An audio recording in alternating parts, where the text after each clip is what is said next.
Sweet potato pie is a Southern classic. However, if you study old recipes, modern day sweet potato pie is very different from sweet potato pie in the 1800s.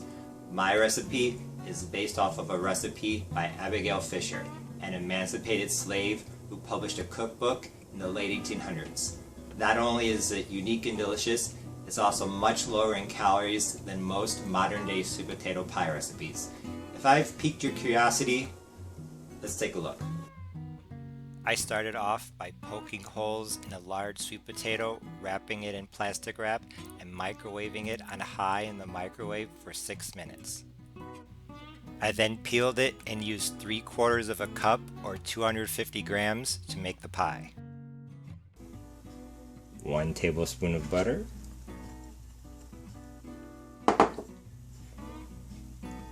brown sugar and white sugar,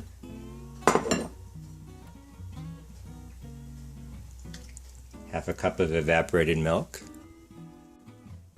2 tablespoons of orange juice, salt, orange extract,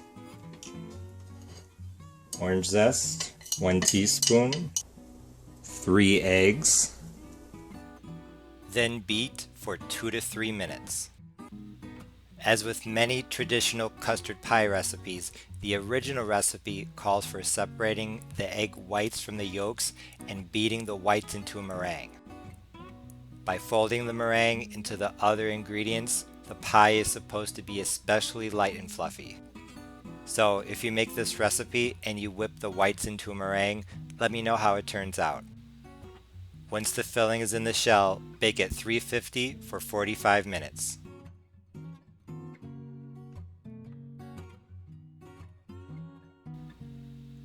As you can see, the finished product looked incredible.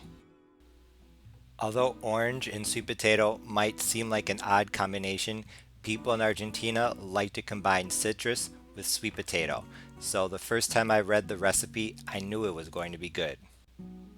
If you ever get the chance, take a look at an old cookbook. It can be shocking what people thought was good 50 or 100 or even more years ago.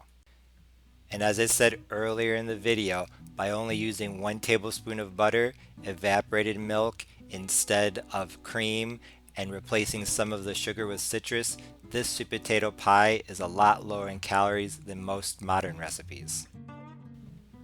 If you want it to be even healthier, skip the crust. However, this pie is so good just as it is that I wouldn't change a thing. It's sweet but not too sweet, and the orange marries with the sweet potato perfectly. Also, since there's less fat, all the flavors come through loud and clear. Besides just being good, it's also very unique. If you're tired of sweet potato pies that taste almost exactly like pumpkin pies, give this recipe a try. I'm sure you'll be making it over and over again. Thanks for watching. Please be sure to like, share, comment, and subscribe. Thanks for watching. Bye.